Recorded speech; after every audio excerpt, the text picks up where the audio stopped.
Eu converso agora com a doutora Cimeia Alves Vinhas Rampim, ela é fonoaudióloga e vai conversar com a gente sobre o Dia Mundial da Voz, que é comemorado hoje.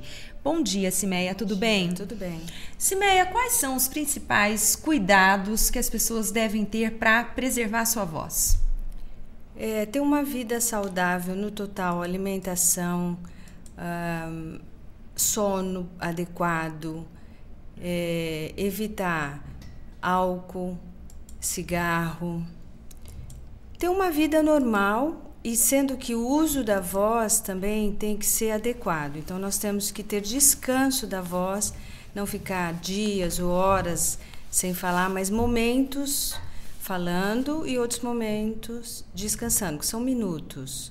Então o abuso vocal, ele, no caso, algumas profissões, né, que tem a questão do abuso vocal, o professor que tem tantas horas para dar aula, esse tipo de coisa, ou mesmo, né, um locutor, um cantor, mas ele tem que ter aqueles segundos, aqueles minutos de descanso. Isso ajuda bastante a prevenir problemas. Você citou uma coisa interessante, o sono também está relacionado à boa saúde vocal? Tá, porque nós não temos um órgão para fazer voz, a gente usa o corpo todo.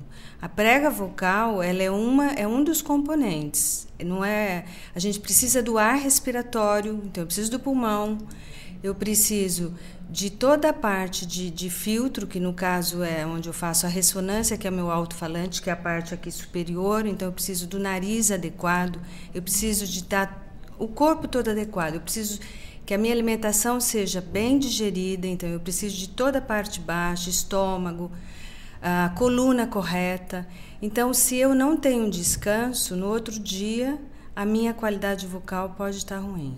E que dicas você dá para que as pessoas tenham uma melhor qualidade vocal, Cimeia? O que as pessoas podem fazer no dia a dia? Além de tentar manter uma dieta balanceada, uma noite de sono tranquila, né, com 8 horas diárias, o que mais a pessoa pode fazer para se manter saudável? Então, algumas pessoas nascem com voz boa, outras não. Essas pessoas que não têm uma voz boa, elas têm que evitar mais ainda alguns desses desperdícios de voz. Então, não falar em excesso, evitar cantar ou falar da sua frequência, porque muitas vezes a gente faz algumas imitações, né? Bandida! Então, tem pessoa que não pode fazer isso porque ela não tem qualidade para isso. Outras não. No caso, o Chico Anísio, quantos anos ele fez tantas vozes diferentes e ele não teve problema de voz. Então, tem pessoas que não vão ter problema de voz. Mas mesmo não tendo problema de voz, nós temos que ter alguns dados como higiene vocal.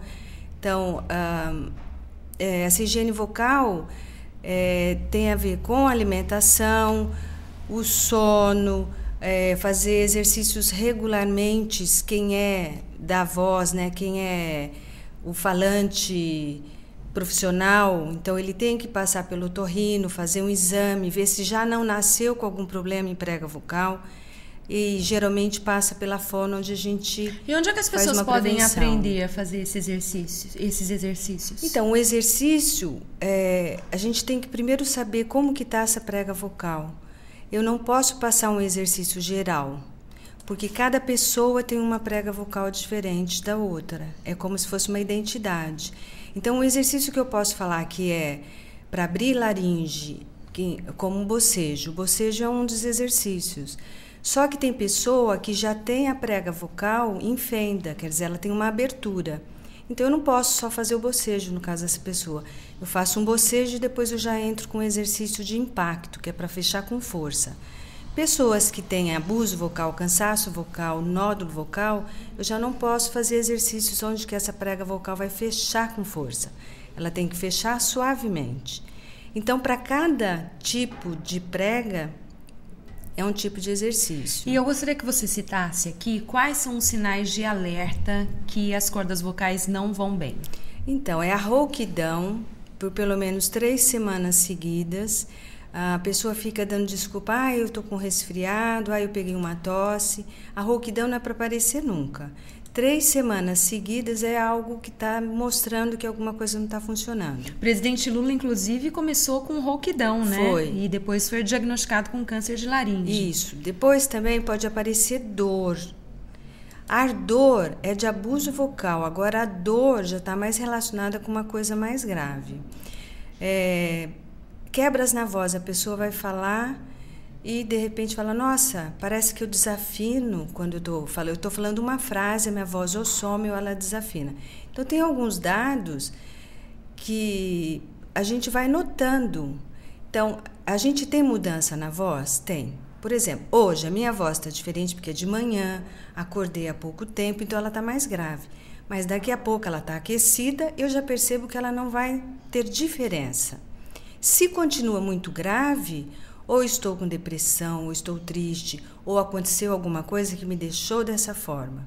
Se não, eu tenho que ficar alerta. Puxa, por que minha voz está tão grave? Será que eu estou muito cansada? E está percebendo esses dados. A gente tem que se olhar e ver. A voz é um dos sinais que a gente percebe.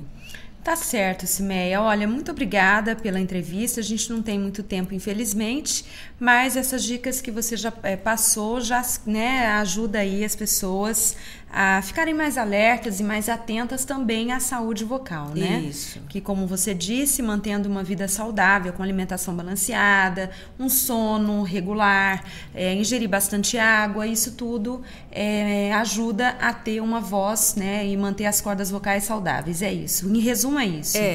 Em resumo é isso. E, claro, ficar atenta aí a esses sintomas que você citou, né? Rouquidão. Isso.